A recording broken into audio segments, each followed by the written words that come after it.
Welcome to the Daily Influence, where our mission is to deliver a daily dose of positive influence that can uplift you personally or be shared within your sphere of influence.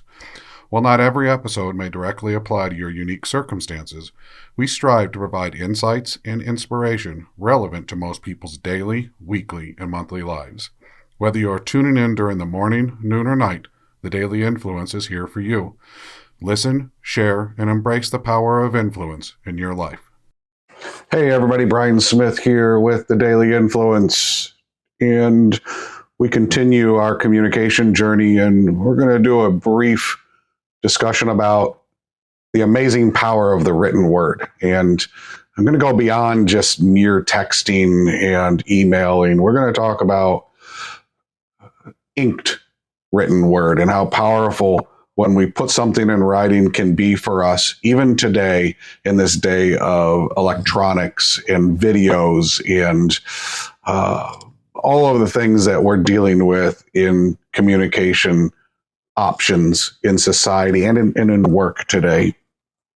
The written word is not something we probably think of in that context. And the best story that I have about the written word, at least for me, came from 1992. I was involved in a company. We had a lot of things going on.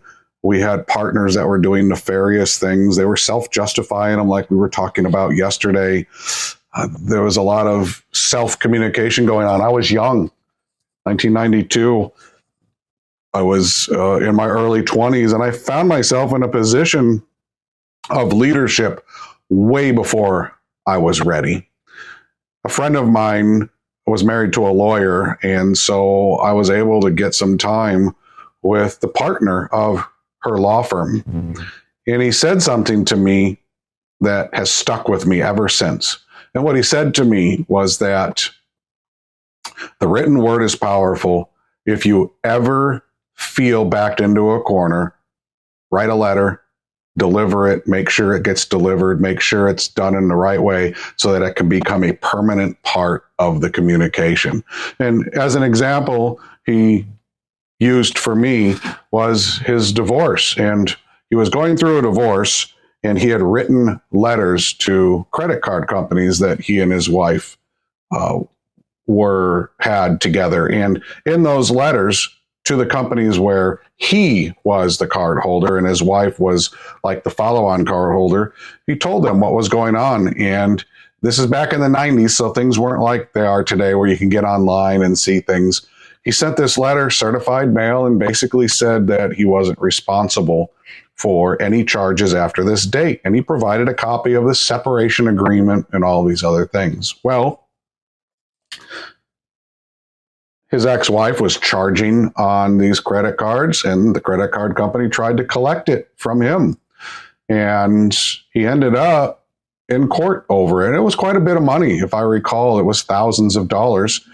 And ultimately, he won. And the reason that he won is that he notified them in writing and had proof of delivery of the fact that this separation had happened and that she was no longer authorized to be on his account.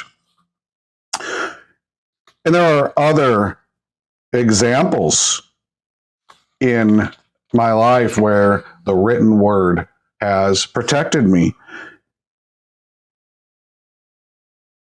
When things come up and I have an agreement between two people and I want to solidify that, I don't just rely on a handshake.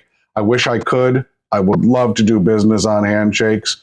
But unfortunately, it's always good to write things down, sign them, and send them, and ask if there is a difference of understanding, if there is something that isn't correct in how I've wrote this to you, then write back. Let's renegotiate. Let's get it in writing. Let's make sure that it's clear so that there is no lack of understanding. There is no lack of context. And we talk so much about the importance of context. And the written word is a way of providing context. It's a way of providing understanding and providing clarity for us. And so now everything we do is in writing.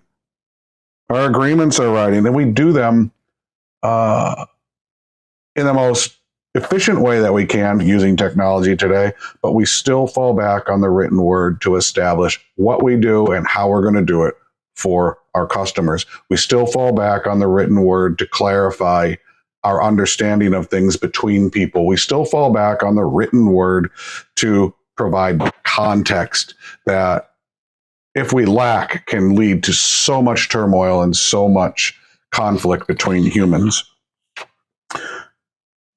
Always follow up with important conversations with a written note. If you're ever having a conversation between two people and you walk away, sit down at your computer, get on your phone, and write a quick note. Hey, so-and-so, thanks for the meeting today. This is what was my understanding of our takeaways from the meeting. It sets you up for good, healthy communication between you and that person. And the only people that will question that are people who are afraid to be held accountable for what they agree to. And if you find yourselves dealing with somebody like I am right now, I have this person in my life who refuses to put things in writing because he doesn't want to be held accountable. If you have that happen to you, you know that you're dealing with somebody that will self-justify, that will self-deceive, and that will create potential problems for you in the future. Don't let that happen.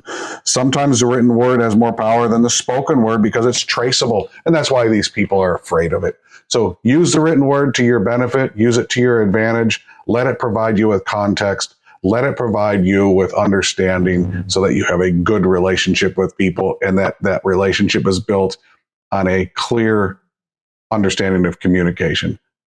I hope you have a great day. Tomorrow we are going to reflect on communication because we're moving into next week's discussion about individualism and how that's the ultimate, for us, the ultimate oxymoron. Have a great day.